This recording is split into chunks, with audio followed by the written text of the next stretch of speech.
성경에 보면 서원이라고 하는 단어가 자주 나와요. 72번에 이 서원이라는 단어가 나옵니다.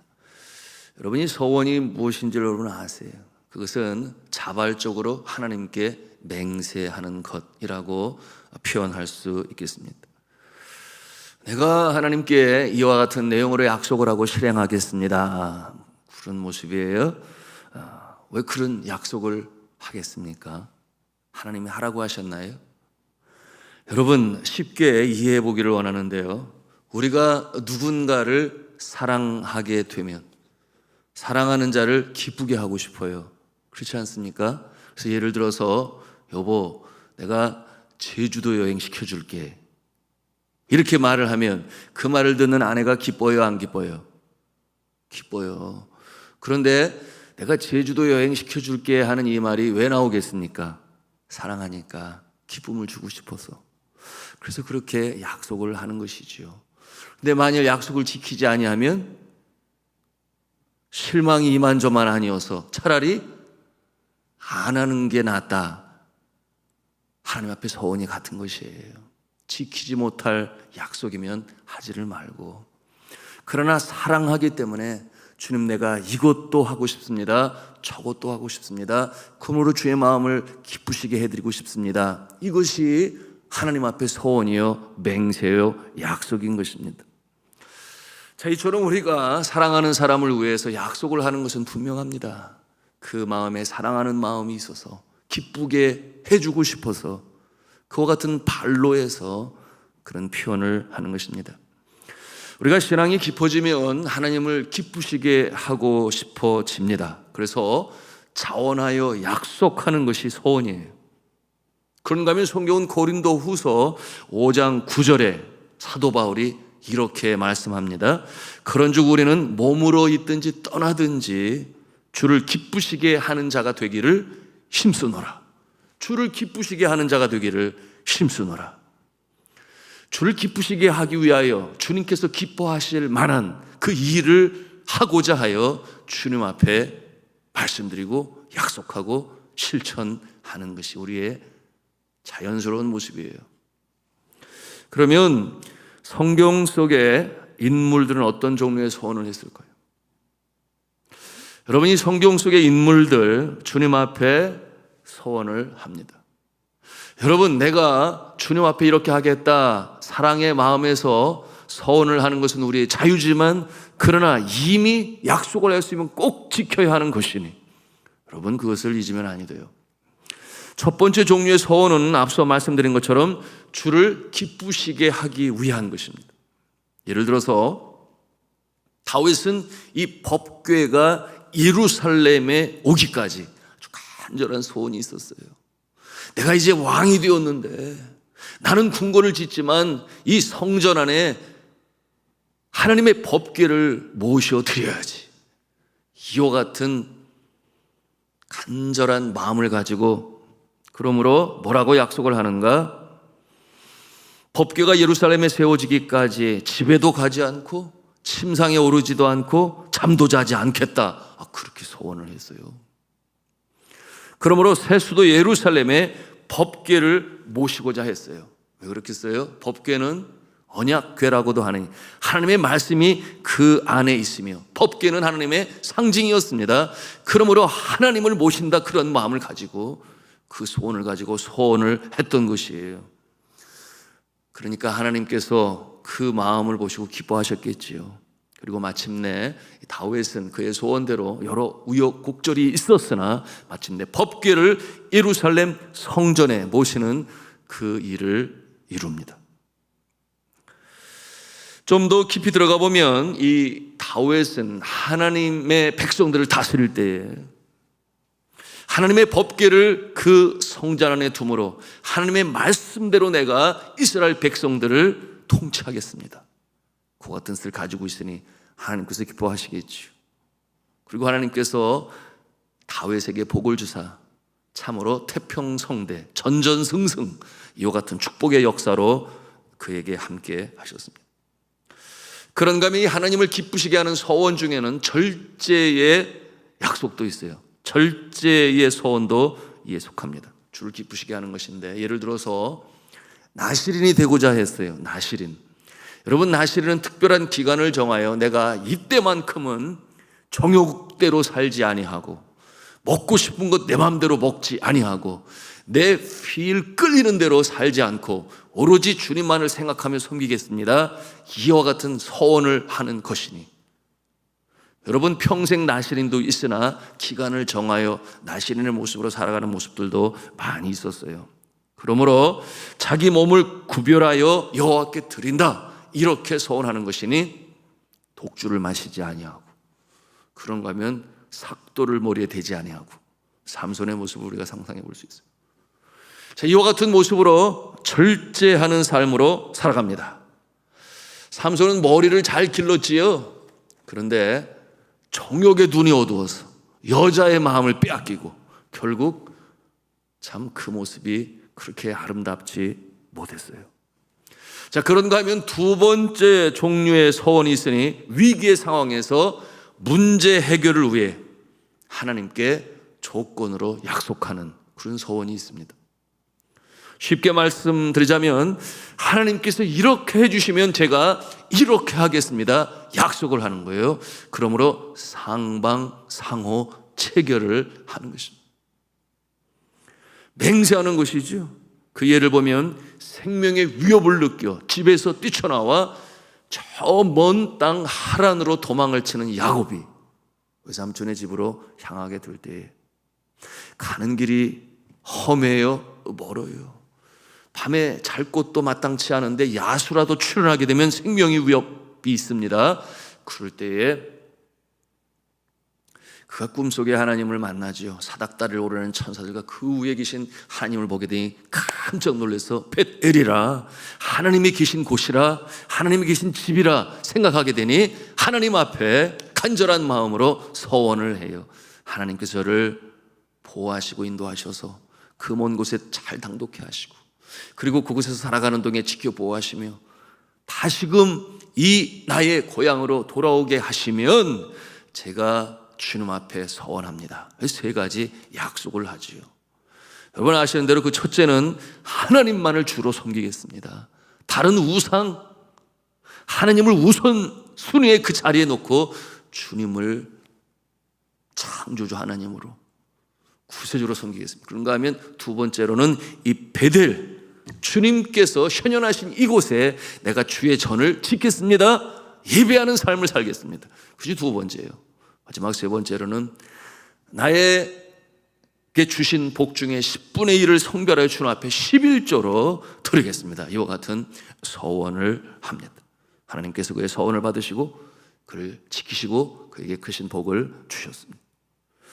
압살롬은 아람 그 술에 있을 때 하나님께서 자기를 예루살렘으로 돌아가게 하시면 하나님을 섬기겠다, 그렇게 약속했어요. 그런가 하면 아들을 얻기 위해 기도한 한나는 아들을 주시면 그를 성전에 바치겠다, 그렇게 약속했습니다. 또한 요나와 함께 배를 타고 가던 사람들은 안전을 바라면서 소원하였어요. 그들의 소원은 그 소원함으로 다 잘 이루어졌습니다. 여러분께서는 이 두 번째 소원을 해보신 경험 있으신가요? 아마도 여러분 있으실 것입니다. 저도 했어요. 그리고 저는 지금도 진행 중인 서원이 있습니다. 제가 그렇게 많은 서원 기도를 한 건 아니에요. 필리핀에 사역 감당할 때에 제가 하나님 앞에 서원했어요.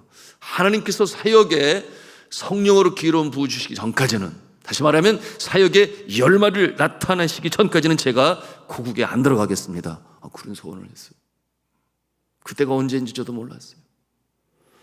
열심히 사역하겠사오니 주님께서 사역에 열매가 나타나게 해주세요, 그런 서원을 했는데요. 그래서 국에 가고 싶은 상황에서도 가지 못하고, 가야 할 상황에서도 못 가고, 가령 예를 들어서 저의 아내가 만삭이 되어 둘째를 출산할 날이 한 달 앞으로 다가오게 된, 그런데 제가 참 못 들어갔지요. 하나님 앞에서 안 들어간 거지요. 그래서 어린 딸 해나와 만삭이 된 제 아내를 비행기를 태워서 보내고 그저 필리핀에서 사역을 감당했습니다. 그때 정말 많이 미안했지요. 그런데 정말 하나님께서는 복을 주셔서 여러 교회들이 세워지게 되었고 또 유치원도 잘 시작이 되었을 그때에 이제 함께 사역을 감당한 교회 개척 사역자들과 그리고 유치원의 일을 도운 자매들 해서 20명이 함께 고국을 방문했으니 이때가 4년 반이 지나고 나서야 처음으로 고국을 방문할 수가 있었습니다. 그런가 하면 네팔에서 안식년을 준비하면서 안식년은 좀 더 배우고 깨우치리라 제가 그와 같은 갈망이 있었어요. 왜냐하면 신학교에서 학생들을 가르쳐야 되는데 저희 MDB 학위 하나 가지고서는 부족하다 생각이 돼서 간절히 기도하고 준비하고 네팔 대사관에서 비자 인터뷰를 하게 됐는데 그만 디나이를 당했어요. 그러므로 학생 비자를 받지 못하게 되니 마음이 너무 힘들었죠. 한국에 와서 다시금 비자 인터뷰를 하기로 해서 재신청을 하게 되었는데 재신청은 그렇게 잘 안 된다고 또 그때 막 그랬어요. 그래서 어떻게 하겠어요? 하나님 앞에 서원으로 기도했죠. 하나님께서 이번에 학생 비자를 저에게 우리 가족에게 허락하시면 미국에 들어가서 최대한도로 빨리 공부하고 석사과정만 마치고 바로 선교지로 돌아오겠습니다. 돌아올 때 저 혼자 돌아오는 것이 아니라 함께 돌아오겠습니다. 왜 그런 기도를 했는가 하면 미국에 가면 유혹이 많아요. 그래서 선교사들이 미국에 가면 90% 이상이 돌아오지를 아니에요. 첫째는 자녀 교육에 유혹이 있어요. 그 좋은 환경 속에 교육 속에 학비를 내지 않아도 정부가 다 대주니까 그와 같은 유혹이 있어서 오더라도 자녀를 두고 오는 그런 경우도 있는가 하면 그런가 하면 제가 기도했어요. 혹여라도 한인교회에서 담임 목사로 청빙을 해도 제가 따르지 않겠습니다. 이와 같은 서원 기도를 하고 그리고 남들 석사과정 마치고 박사과정 준비할 때 저는 바로 선교지고 돌아오게 되었으니 그 서원을 지켰지요. 그랬더니 하나님께서 보너스로 사역에 기름 부어주셔서 그때로 네팔의 사역이 얼마나 하나님의 은혜 가운데 잘 성장했는지 몰라요. 그런가 하면 현재 진행 중인 서원 기도가 있어요. 저의 한국 목회와 선교와 연관되어진 것인데요. 여러분 아직 그 결과가 안 나왔으니까 미리 말을 하는 것은 저는 옳다라고 여기지 아니하고 그저 주님 앞에 간절히 기도하고 또한 실천하고 있는데 언젠가 감사함으로 나눌 날이 오겠지요. 정말 그러기를 바랍니다. 그러므로 그날을 바라보면서 오늘 이 새벽에도 주님 앞에 다짐하고 또 다짐하고 그리고 실천으로 행하고자 애쓰고 노력합니다. 자, 오늘 성경 본문이 이 서원과 연관하여 그러면 여자들도 서원할 수 있는가 하는 그런 주제를 담고 있습니다. 여자들도 서원할 수 있는가? 오늘 이 시대 21세기에 당연하죠. 남녀 평등의 이 시대는 뭐 말할 것도 없는데 그러나 그 시대는 어떠한 시대였는가 하면 여자의 신분이란 그저 종속적인 모습이었으니 어린 여자애는 아버지의 종속돼 있었고 그리고 아내는 남편에게 종속되어 있었어요. 이와 같은 신분이었으니 과연 그 가부장적 중심의 정통사회에서도 여자에게도 이 은혜의 방편인 서원을 할 수 있겠느냐 의문이 일 수밖에 없었습니다. 그러므로 이렇게 은혜의 방편이라 할 수 있는 서원을 여자에게 허락할 수 있는 것. 하나님께서 이처럼 약속의 땅 가나안 땅에 들어가기 전에 이렇게 규례를 세우셨어요. 그 모습을 우리가 말씀을 통해서 보게 되는데 요약을 해보면 첫째로 아직 어린 혼인 전의 여자가 아버지 집에 있으면서 서원을 할 경우에 대해서 말씀하시니 우리 3절과 4절 말씀 같이 읽겠습니다. 시작. 또 여자가 만일 어려서 그 아버지 집에 있을 때에 여호와께 서원한 일이나 스스로 결심하려고 한 일이 있다고 하자 그의 아버지가 그의 서원이나 그가 결심한 서약을 듣고도 그에게 아무 말이 없으면 그의 모든 서원을 행할 것이요 그가 결심한 서약을 지킬 것이니라. 아멘.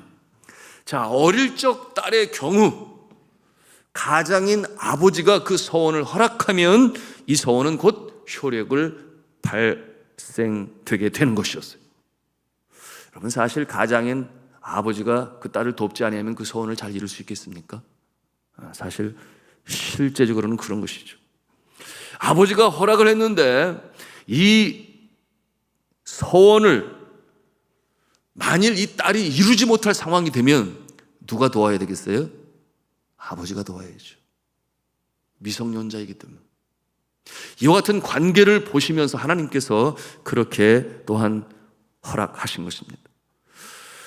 그렇기 때문에 아버지가 책임을 지고 후원하고 응원하며 소원을 이룰 수 있도록 해주어야 하는데요. 왜 그랬습니까? 아버지가 책임자이기 때문에 그래요. 이것이 고대 시대에 가장이 가지고 있는 큰 책임과 또한 권한인 것을 우리가 단면적으로 볼 수 있는 것이에요. 그런가 하면 두 번째, 결혼한 여자가 소원을 하게 될 경우인데요. 우리 함께 6절부터 7절, 8절까지 함께 읽겠습니다. 시작. 또 혹시 남편을 맞을 때에 서원이나 결심한 서약을 경솔하게 그의 입술로 말하였으면 그의 남편이 그것을 듣고 그 듣는 날에 그에게 아무 말이 없으면 그 서원을 이행할 것이요 그가 결심한 서약을 지킬 것이니라. 그러나 그의 남편이 그것을 듣는 날에 허락하지 아니하면 그 서원과 결심하려고 경솔하게 입술로 말한 서약은 무효가 될 것이니 여호와께서 그 여자를 사하시리라. 한마디로 요약하면 남편이 허락하면 서원을 지켜나갈 수 있을 것이며 허락지 아니하면 지키지 못할 것이다. 효력이 없어질 것이다. 그럼에도 불구하고 서원을 지키지 못한다 하여 그 여자를, 아내를 하나님께서 꾸중하거나 심판하지 아니할 것이다. 그러니 그 권한이 남편에게 주어져 있음을 우리가 볼 수 있는 것입니다. 어릴 적 아버지의 권한이 결혼을 해서는 남편을 뭐라고 불러요? 지압이라고 불러요. 이제는 그 권한이 남편에게 간 것입니다. 그러므로 아내가 서원한 것을 듣고 묵인하는 것은 남편이 허락한 것이니 그러므로 이제는 그것을 잘 지켜갈 수 있는 것이에요. 그런데 만일에 듣고서도 허락을 했는데 부인이 그 서원한 것을 지키기가 어려울 때 누가 책임져야 됩니까? 남편이 도와주고 함께 해주어라. 그러므로 가정이 이분화되지 않고 하나가 되어 주의 영광의 역사를 이뤄갈 수 있도록 이 방편을 하나님께서 가르쳐 주시는 것입니다. 마지막 세 번째 경우는 혼자 된 여자의 경우예요. 그 서원의 권한이 본인에게 있다. 그렇지 않겠어요? 당연하죠. 곁에 남편이 없기 때문입니다. 오늘 이 말씀은 여자니까 하지 말라 뭐 그런 부정적인 내용의 주제가 아니에요. 그보다는 그 전통적인 가부장적 사회 속에서도 여자를 인격적으로 여자도 소원할 수 있다라고 하는 것을 말씀하시고자 이 내용으로 규례로 보여주시는 것입니다. 여러분, 이와 같은 여자도 인격적으로 소원할 수 있으니 어릴 적에는 아버지의 보호 아래 허락하에, 그리고 결혼해서는 남편이 그 서원이 타당하여 허락하게 될 경우에는 그것을 행할 수 있으니, 또한 어려울 때는 남편이 그 책임을 갖고 함께 그 일이 이루어지도록 책임의식을 갖고 도와줘야 한다. 이런 뜻을 포함하고 있는 것입니다. 동시에 사회적으로 신분이 미비한 여성이지만 그 당시에는 그랬어요. 그 당시에는 그 얘기는 뭐 나중에 하고요. 여하튼 그 신분적으로 참 미비하고 연약한 그때에 여러분, 하나님 앞에서는 누구나가 다 소중한 존재니 그 미비한 여자라 할지라도 하나님 앞에 신실한 모습으로 서야 하는 것이니 이처럼 서원을 통하여 하나님 앞에 약속을 지켜 행함으로 하나님의 크신 복을 받고, 또한 나는 미비한 여자의 모습이니 대충 아니요, 하나님 앞에 신실한 모습으로 서원까지 하면서 약속을 지켜 행하는 그 모습으로 살아야 한다 하는 내용으로 아주 엄격하게 규례를 만들어 주시는 것입니다. 자, 여러분은 어떠한 서원을 하셨습니까? 여러분, 하나님께서는 이 서원을 기뻐 받으시고 서원 가운데 역사하시니 이 새벽에도 여러분이 하신 서원이 있으면 주님 앞에 기도함으로 다짐하고 또 다짐하고, 또한 그 모습을 통해서 이루어 가고자 하실 때에 여러분, 성령께서 여러분을 도우시고 약속을 이루게 하셔서 하나님의 영광이 나타나고 여러분에게는 복이요 많은 사람들에게 선한 영향력을 미치는 복된 인생으로 살아가시기를 또한 그와 같은 기도가 있는 이 새벽이 되시기를 저는 주님의 이름으로 축원합니다.